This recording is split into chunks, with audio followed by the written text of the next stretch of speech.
country. Heavy showers continuing to move inland as well. Across the Midlands and here, outbreaks of rain are expected as well. Heavy rain affecting the northwest. Temperatures reaching around 9 Celsius in Manchester. Winds beginning to get a little stronger by lunchtime. And a lot of cloud expected across northeast England through Tuesday morning, with hill fog as well. Patchy rain and drizzle over the hills and especially around the coasts. Highs reaching around 8 degrees Celsius. A frosty start across northern parts of Scotland with some sunshine to begin with. Cloudier further south with some patchy rain or drizzle and still chilly with highs of about 7 Celsius.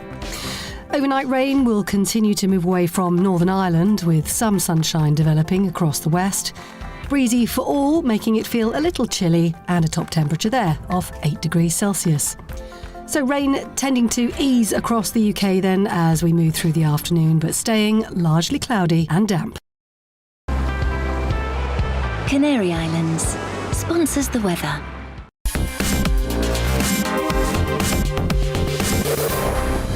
You're watching GB News live across the UK and the world on our digital stream. GB News is Britain's news channel. We are the UK's home of discussion and debate from all perspectives. We are here for you. Don't forget to join our YouTube community by clicking on that subscribe button. And if you want the GB News app, you can click and catch up on programmes anytime. We love to hear from you, so email us. gbviews@gbnews.uk. Thanks for being part of the GB News family. My name is Andrew Doyle. Join me every Sunday evening at 7 p.m. for Free Speech Nation. This is a show where we address current affairs and news stories of the week with the help of two wonderful comedian panellists. I brought in comics because I want to give it a lighter edge, and also they work for less. See you there.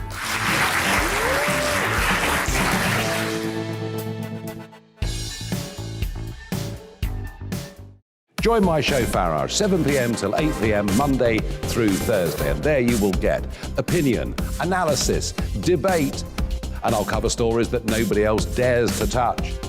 And then for the last 15 minutes, talking pints. We're over a drink. We have a civilised conversation with someone. We very often disagree, but we do it in a grown-up way. Come and join me on Farage.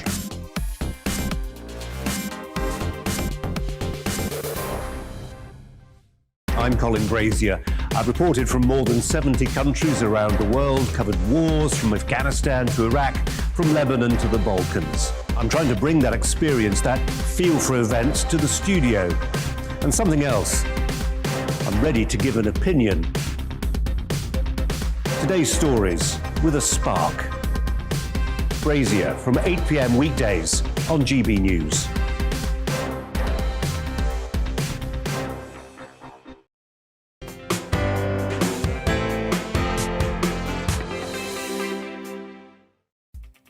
Good evening and welcome to GB News Live with me, Alastair Stewart. Coming up, COVID infections hit a new record high on Christmas Day, but there are to be no new restrictions in England. So, did the other UK nations tighten the rules too early? But first, let's bring you right up to date with all of the news. Here's Polly Middlehurst.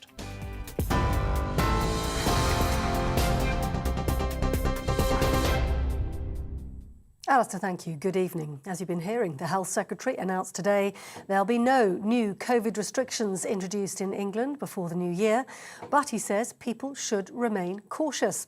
Tighter measures have been introduced elsewhere in the UK, and Sajid Javid underlined the government here won't hesitate to act if new restrictions are needed in England. Boris Johnson has been briefed on the latest COVID data by the Chief Medical Officer, Professor Chris Whitty, with the new figures showing England reported over 98,000 new cases of COVID over Christmas and Boxing Day, with 143 deaths also being reported. Conservative MP Andrew Bridgen told GB News the government has made the right decision not to bring in lockdown. Lockdown restrictions, there's a lot of collateral damage to wider society, the fabric of our society, mental health, and of course the economy. I think we need to use them as very much a last resort, not a first resort. Meanwhile, Scotland has recorded its highest number of COVID cases, with nearly 30,000 people testing positive over the three-day Christmas period. The upsurge in positive results come in as new restrictions on hospitality have come into force in Scotland in an attempt to stop the spread of Omicron. And in Northern Ireland, similar new measures have been introduced, including the rule of 6 for eating or drinking out, and establishments only allowed to offer table service. Away from COVID, the Business and Energy Secretary has met with energy bosses to address rapidly rising wholesale gas prices. The chief executives of major suppliers met with Kwasi Kwarteng to discuss what the government is calling the ongoing effects of record-high global gas prices. Since the start of September, more than 24 energy companies have gone bust. A government spokesperson says meetings between the sector and ministers will continue over the coming days to make sure UK consumers are protected. In the United States, the jury in the sex trafficking trial of Ghislaine Maxwell has returned its deliberations today. The British socialite is on trial, accused of luring young girls to be abused by Jeffrey Epstein. The jury last sat on Wednesday before breaking for the Christmas holidays. Miss Maxwell denies all the charges. And here, the numbers of Boxing Day shoppers on the high street fell to almost half of pre-pandemic levels. New figures show that footfall at shopping sites across the UK yesterday were 41% lower than the 2019 level. The numbers, which come from industry analyst Springboard, says nervousness about the COVID infection rate has definitely played a part. That's your full news update. I'm back in an hour with more. See you then.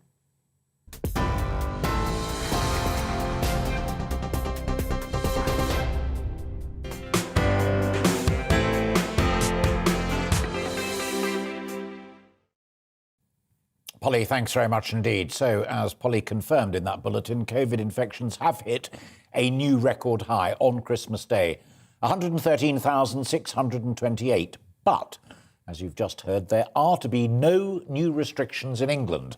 Boxing Day's infections were lower and the last 24 hours lower still. The cautious point out that the holiday period was probably likely to yield fewer test results anyway, as we celebrated Christmas, but it was good enough for the government. Hospitalisations were, however, up a little, which is probably why there was a note of caution in the Health Secretary's announcement. We must remain cautious, he said, and only ruled out fresh restrictions until the new year.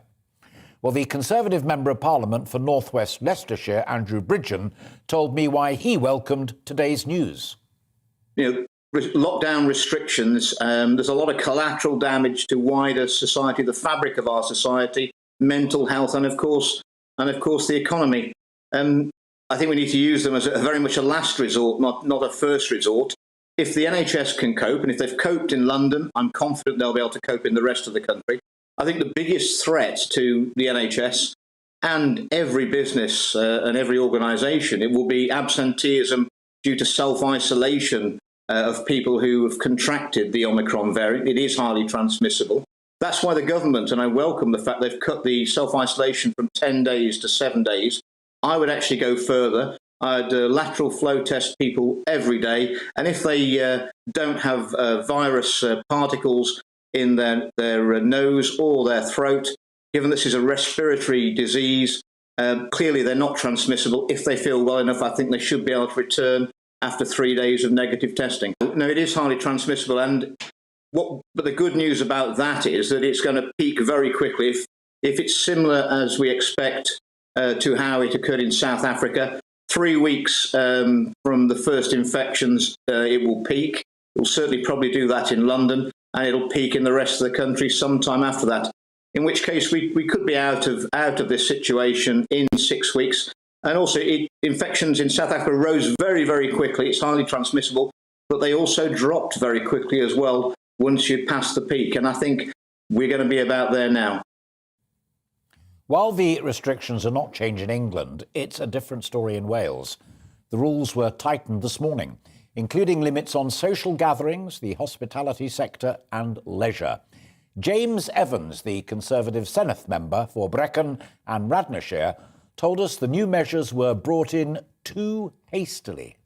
It is extremely confusing having different rules right the way across the country. We've seen here in Wales, Mark Drakeford has brought new COVID rules back. We have not seen the data as to why he's brought these restrictions out. He has gone early in my view and my party's view. We have not seen the data to say that hospitalizations are up. We've not seen the data to say that deaths are up. This is going to be a really confusing time for businesses. I've been inundated with business owners contacting me saying that they're going to have to find extra staff, but the labour isn't there. We cannot get people to work now. And all the social distancing rules, the limits on people meeting indoors, the amount of people who can sit around a table at a pub, this is going to decimate, yet again, the hospitality industry, which has been put under severe pressure because of the pandemic. And before long, we are going to have to start to learn to live with this virus. It is not going away. And the sooner we can actually start to live with it, the better, because our businesses just cannot continue to be shut down and have restrictions put on them all the time. It's just ridiculous. Away from COVID news, and the Business and Energy Secretary Kwasi Kwarteng has met with energy bosses today amid warnings that bills could skyrocket to £2,000 a year. Yesterday, Lois Perry, a broadcaster and director of climate campaign group CAR26, Benny Pizer, who is the director of Net Zero Watch, and Laurie Laban-Langton, an environmental policy researcher, spoke to GB News to give us their thoughts on whether we are in an energy crisis and do we only have ourselves to blame. We have experienced high prices for a while now, and it looks like those are set to increase, and that could have a pretty severe impact, particularly on the most vulnerable households in the country. For many people, I think it has been a crisis. Next year, if they go as high as we fear, and I think we definitely could describe the situation as being a crisis. Oh, it's entirely the fault of the government. Gas production in the UK has declined by 60% in the last 10 years. We're sitting on massive amounts of natural gas, but the government is essentially banning the development of shale gas. The gas prices in the US are a tenth of what they are here. So in other words, it's 10 times more expensive here. And simply because Boris is not willing to extract our own natural gas resources. He is so dogmatic about policies that he's essentially turning Britain over to to Russia's demands. It's crazy. We should use our own natural gas, but the government has to get a grip and realize that unless they bring down the cost of energy, they will essentially commit political suicide.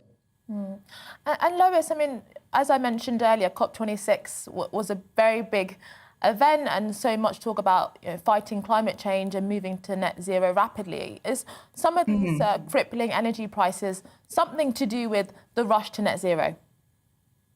Yeah, absolutely. I agree with every single word that Benny's just said. And, I think Laurie probably knows in his heart that Benny's absolutely right too. And it's very disingenuous for him to not even mention the rush to net zero just then. But, we're rushing towards green policies and net zero with no consultation on the public whatsoever. And the public want to be consulted. The Northern Ireland Children to Lapland Trust makes children's dreams come true. It flies more than 100 children a year to Lapland to give them the magical experience of meeting Santa Claus, sleigh rides, and much, much more.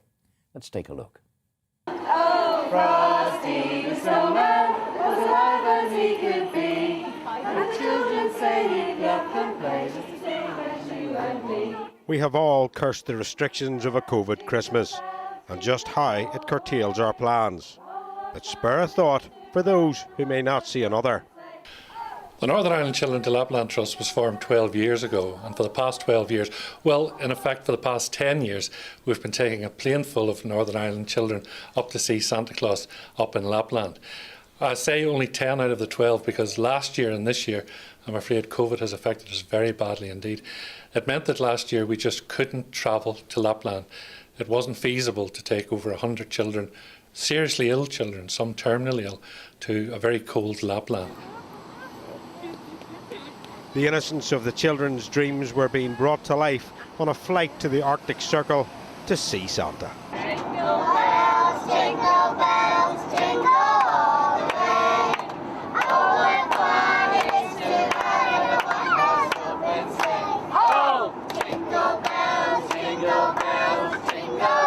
For those non-believers, the magic of Lapland is hard to deny. Brought by huskies, skidoos and yes, reindeers to an underground kingdom where ice sculptures, elves and train rides existed. The families of these seriously and terminally ill children shared an experience never to be forgotten.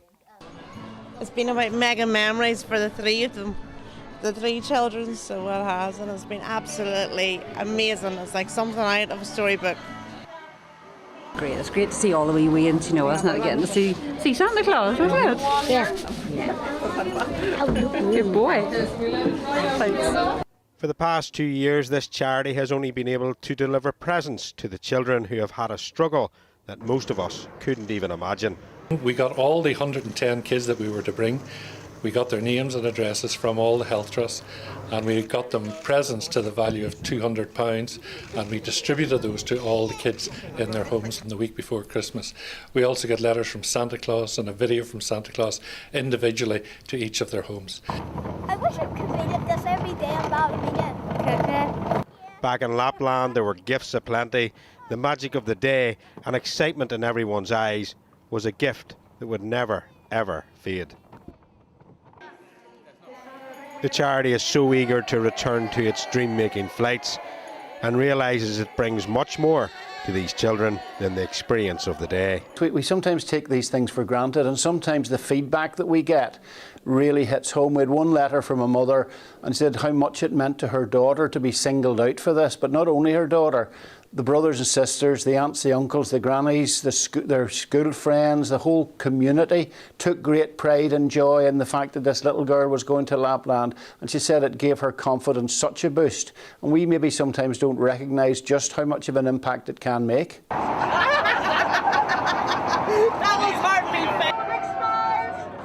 As this very special Christmas flight kissed the Irish skyline on its homeward journey, it occurred to me that there were two very different emotions on board. Those of the parents who had made precious memories and those of the children who had had their dreams come true. Douglas Beattie, GB News, Belfast. Beautiful story and beautifully written. Coming up, it's the best of Uncancelled with Dan Wootton, and I'll be back at 5 o'clock tomorrow. Now, let's bring you up to date with the weather. It's time to remind ourselves there's always another winter. Canary Islands sponsors the weather. Looking ahead to tomorrow's weather, and the UK is looking wet and windy first thing, but it should improve a little later on. Let's take a look at the detail. So blustery in the morning then across the southwest of England, a mixture of sunny spells and scattered heavy showers. Gales also possible around the coast for a time.